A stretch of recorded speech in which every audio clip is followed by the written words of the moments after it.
ഇന്നലെ ഗുഡ്വിൽ സിനിമാസിൽ വന്ന് ഒരു മൂവി കണ്ടതേ ഉള്ളൂ. അത് കഴിഞ്ഞിട്ട് ഇന്ന് വീണ്ടും ഇവിടെ തന്നെ വന്ന് വേറൊരു മൂവി കൂടെ കാണാനായിട്ട് വന്നിരിക്കുവാണ്. പക്ഷേ അതിൻ്റെ വ്യത്യാസം എന്താണെന്ന് വെച്ചാൽ ഇന്നലെ ഞാനും ഹസ്ബൻഡും തനിയെ വന്ന് കണ്ടെങ്കിൽ ഇന്ന് 3 ഫ്രണ്ട്സും കൂടെ കൂടിയാണ് ഇത് കാണാൻ വന്നത്. പക്ഷേ ഫ്രണ്ട്സും കൂടി വന്ന് കാണുന്നതിൻ്റെ ത്രില്ലും എക്സൈറ്റ്മെൻറ്റും ഒക്കെ ഒന്ന് വേറെ തന്നെയാണ്. ഇന്നലെ ഞാനും ഹസ്ബൻഡും കൂടി കണ്ട സിനിമ ലോക ചാപ്റ്റർ 1 ആണ്. ഇതൊരു യക്ഷിക്കഥയാണ്. കല്യങ്ങാട്ട് നീലി തന്നെ. പക്ഷേ കല്യങ്ങാട്ട് നീലി വന്നിട്ട് മോഡേൺ വേഷത്തിലും രൂപത്തിലും ഒക്കെ ആയിരുന്നു. സാമാന്യം തിരക്കേടില്ലാത്ത നല്ല പടമായിരുന്നു അത് കേട്ടോ. പ്രത്യേകിച്ച് ഇന്നത്തെ മൂവി കണ്ടു കഴിഞ്ഞപ്പോൾ പറയാം അത് തന്നെയായിരുന്നു ബെറ്റർ. ഈ ഗുഡ്വിൽ മൂവീസ് നല്ലൊരു അടിപൊളി തിയേറ്ററാണ് കേട്ടോ. ഞാനും ഹസ്ബൻഡും മൂവീസ് ഒത്തിരി ഇഷ്ടപ്പെടുന്നവരാണ്.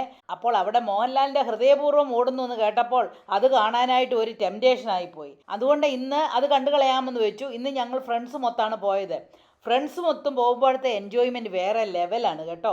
മൂവിയെപ്പറ്റി പറഞ്ഞാൽ എനിക്ക് അത്രയ്ക്ക് അങ്ങോട്ട് ഇഷ്ടമായില്ല. ഒരു സസ്പെൻസും ഇല്ലാതെ ചുമ്മാ ഒരു കഥ.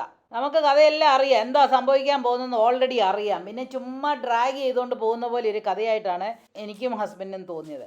എന്നിരുന്നാലും ഫ്രണ്ട്സ് മൊത്തം പോപ്കോണും ഒക്കെ കഴിച്ച് 2.5 മണിക്കൂർ മൂവി തിയേറ്ററിൽ നല്ല AC റൂമിൽ ഇരുന്നത് നല്ലൊരു അനുഭവം തന്നെയായിരുന്നു.